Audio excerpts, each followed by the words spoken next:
Y'all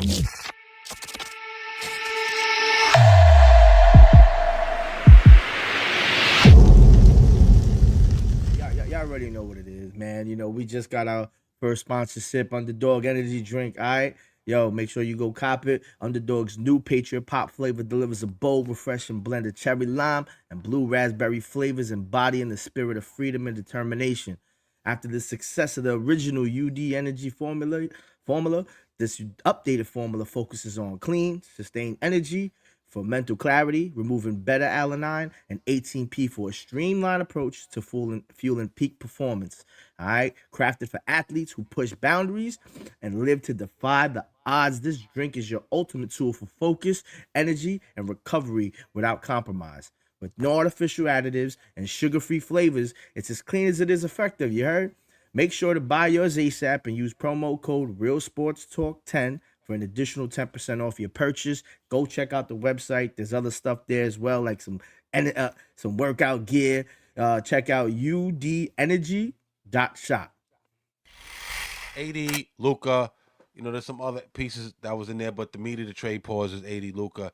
And listen, I can't think of a bigger trade, man. I can't think of a bigger type of trade of this magnitude, something that has league changing, balance of power shifting ramifications, and the shit that's affecting the future and the present, right? The present for the for the Mavericks and the future of the Lakers. You know what I'm saying? There's been big trades before, let's be honest, but I don't think none of this. And I heard people saying that the first thing they're saying, this is the biggest trade ever, this is historical, and I'm like, prison in a moment, hyperbole shit. Then I really start to think about it. I can't think of a bigger trade, but I think this is the biggest trade in history, and maybe one of the weirdest fucking trades in history. So look, I'll give my take last, man. Q, what was your take when you heard this, and what do you think's going on here, man? Yo, it's like so many different ways you can speculate about this. Like, number one, I don't know what the fuck the Mavericks, like, for them to have to want to move and go away from Luka and to accept Anthony Davis. Like, Anthony Davis is not going to make them Super Bowl NBA champions finals contenders at this moment. I don't. Look, they already went there last year. Interesting. They already went there last year. You know what I mean? Like, they already went there last year, and I don't see that happening. Like, I really don't. And then to trade your best player, 25 years old, you know what I mean? Still got probably another maybe like 8 to 10 years, probably a high level basketball. You know what I mean? Like, if you puts down the hamburger, for sure. Yeah. That's a whole different subject. But for them to do that, I think there's underlying issues. I think there's stuff that nobody even knows. Nobody got wind of this. Like, this was like some top secret covert black ops type of trade to this extent. And I think there's other things there. Like, does the Mavericks think that Luka's not going to be able to stay healthy anymore? Like, what maybe they didn't want to pay him, but I don't see that being a real one. Like, I even heard a fan on one of the radio shows talking about how maybe Luka has like a drinking problem. I'm like, so you don't think he's still going to drink on LA? Like, this shit is a crazy party city, yo. You know what I mean? Like, well,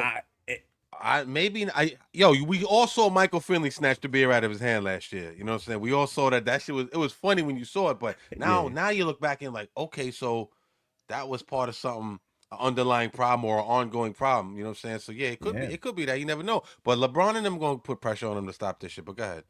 No, yeah, and I think now the Lakers, you know what I mean? They definitely got 100% totally better. Like, it's gonna be it's gonna be a problem. Like, and it's gonna be, and as weird as it was, this all happened right after they beat the Knicks. I'm like, come on, man, this is some fucking weird shit, man. Like, yo, they beat the Knicks, and then a couple hours later, AD stood out, and I was like, that's why I'm thinking they knew, but supposedly they didn't know. Yeah, you know what I mean, and it's just a lot of things to speculate, and I'm hoping that they do give some type of press conference and be transparent with the league and the fans, because we want to know.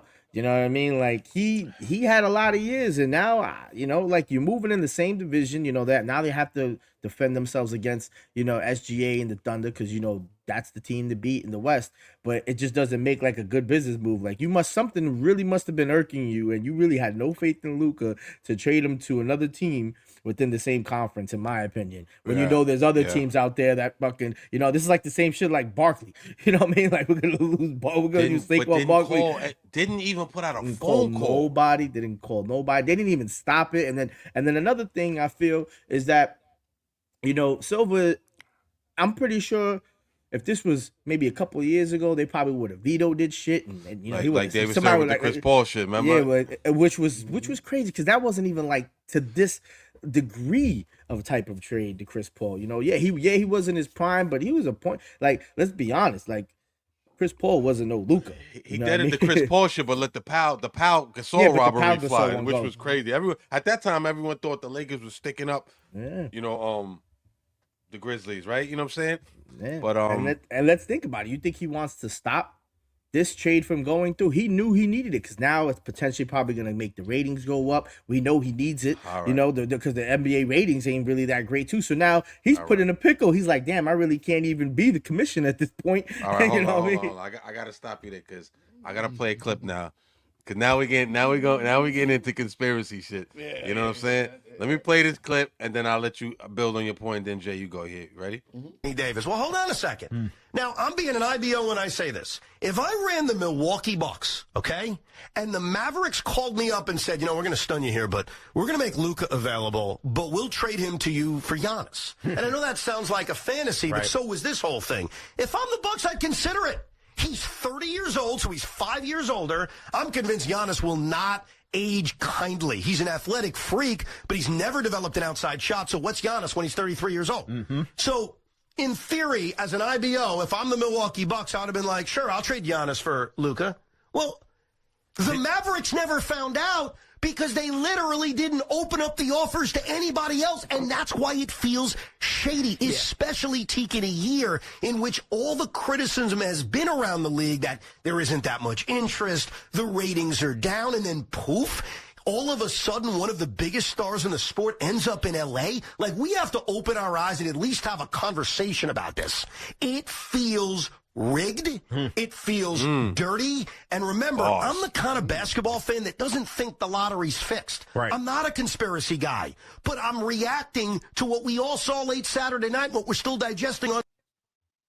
I don't love Evan. I don't hate him. I don't love him, but listen, I love a good conspiracy. You know me. My whole life is conspiracy. Everything's a conspiracy to me. You know what I'm saying? I wake up in the morning, the bus is late. It's a conspiracy. You feel what I'm saying? Doing some shit. Some shit going on. Some shit going on. You know what I'm saying?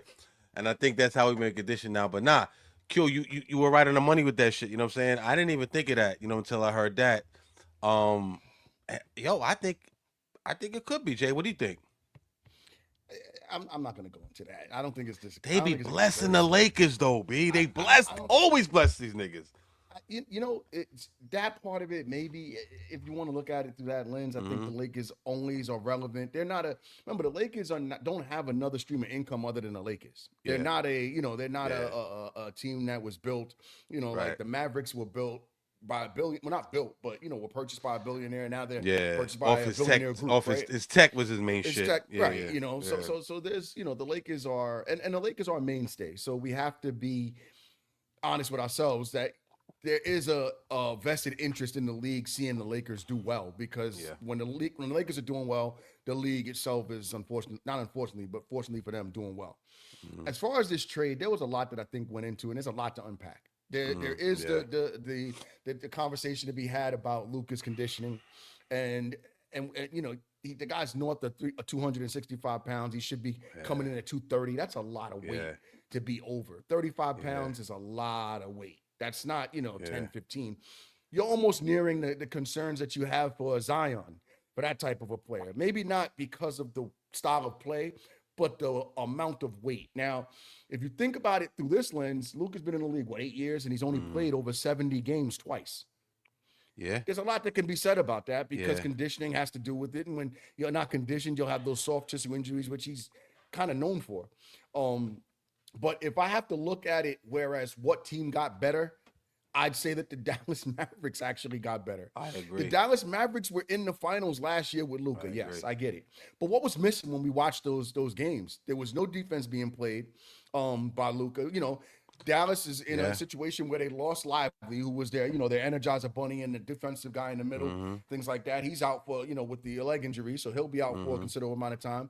You bring in a guy who realistically is probably one of the best scorers in the league in Anthony Davis. So now you bring in that offense and you bring him in with a reinvigorated Kyrie Irving, who's playing out of his mind in Luka's absence.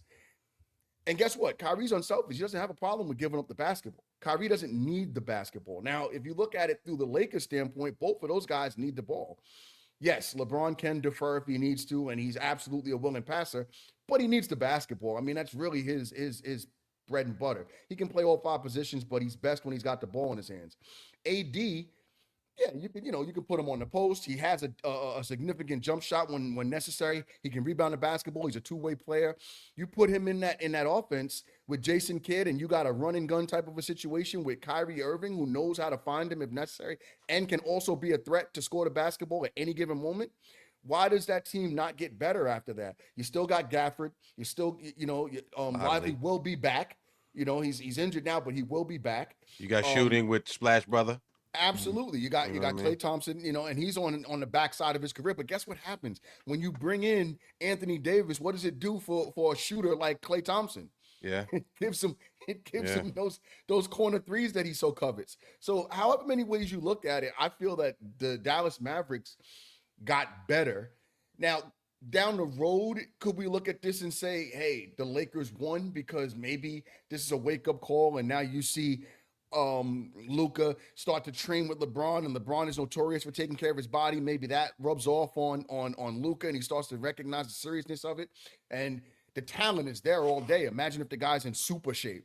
Then imagine the guy looks like our model on the screen here, right? Yeah, right. Then you start to see a difference in what the Lakers will become. And of course, he'll be there long after LeBron is gone. If this is LeBron's last year, you already got the next golden boy in place, and now you start to build around Luka. Yeah.